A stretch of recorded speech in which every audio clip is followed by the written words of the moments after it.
बुद्धिमान की परीक्षा। बहुत समय पूर्व जब गुरुकुल शिक्षा की प्रणाली होती थी, तब हर बालक को अपने जीवन के 25 वर्ष गुरुकुल में बिताना पड़ता था। उस समय एक प्रचंड पंडित राधे गुप्त हुआ करते थे, जिनका गुरुकुल बहुत प्रसिद्ध था, जहाँ दूर दूर के राज्य के शिष्य शिक्षा प्राप्त करने आया करते थे। बात उन दिनों की है जब राधे गुप्त की उम्र ढलने लगी थी और उसकी पत्नी का देहांत हो चुका था। घर में विवाह योग्य एक कन्या थी। राधे गुप्त को हर समय उसकी चिंता सताती रहती थी। वह उसका विवाह एक योग्य व्यक्ति से करना चाहते थे, जिसके पास संपत्ति भले हो न हो, पर वह कर्मठ हो, जो किन्हीं भी परिस्थिति में उसकी बेटी को खुश रखे और उचित समय पर उचित निर्णय ले सके। एक दिन उनके मस्तिष्क में एक ख्याल आया और उन्होंने इस परेशानी का हल सोचा कि क्यों ना वो अपने खुद के शिष्यों में से ही योग्य वर की तलाश करें। उनसे बेहतर उनकी बेटी के लिए और क्या हो सकता है। इस कार्य के लिए उन्होंने बुद्धिमान की परीक्षा लेने का निर्णय लिया और सभी शिष्यों को एकत्र किया। राधे गुप्त ने सभी से कहा कि वे एक परीक्षा आयोजित करना चाहते हैं जिसमें सभी की बुद्धिमानी का परिचय होगा।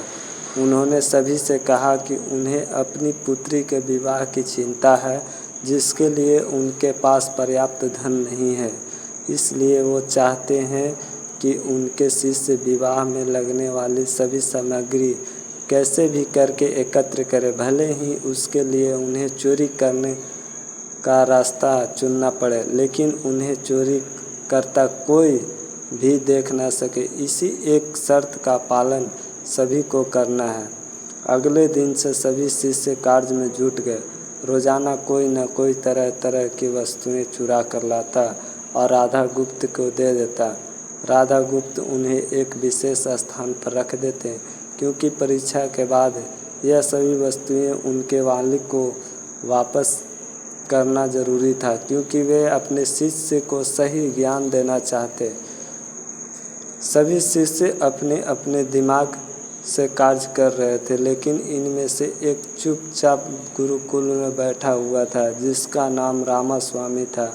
वह राधा गुप्त का सबसे करीबी और होनहार छात्र था। उसे ऐसा बैठा देख राधा गुप्त ने इसका कारण पूछा। तब रामास्वामी ने बताया कि आपने परीक्षा की शर्त के रूप में कहा था कि चोरी करते वक्त इसे कोई ना देख सके। इस प्रकार अगर हम अकेले में भी चोरी करते हैं, तब भी हमारी अंतर्यात्मा उसे देख रही है। हम खुद से उसे नहीं छिपा सकते।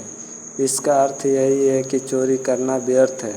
उसकी यह बात सुन राधा गुप्त के चेहरे पर खुशी छा जाती है। वे उसी वक्त सभी को एकत्र करते हैं और पूछते हैं कि आप सब ने जो चोरी किए, क्या उसे किसी ने देखा? सभी कहते हैं नहीं। तब राधा गुप्त कहते हैं कि क्या आप अपने अंतर्मन से भी इस चोरी को छुपा सकें?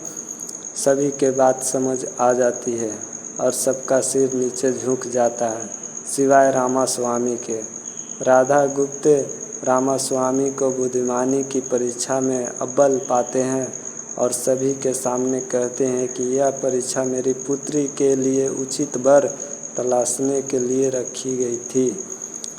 इस प्रकार मैं रामास्वामी का विवाह अपनी पुत्री के साथ तय करता हूँ। सभी खुशी से झूम उठते हैं, साथ ही चुराई हुई हर एक वस्तु को उसके मालिक को सौंप विनम्रता से सभी से क्षमा मांगते हैं। कहानी की शिक्षा। बुद्धिमानी की परीक्षा से यही शिक्षा मिलती है कि कोई भी कार्य अंतर्मन से छिपा नहीं रहता और अंतर्मन ही मनुष्य को सही राह दिखाता है। इसलिए मनुष्य को किसी भी कार्य के सही गलत के लिए अपने मन को टटोलना सबसे ज़रूरी है।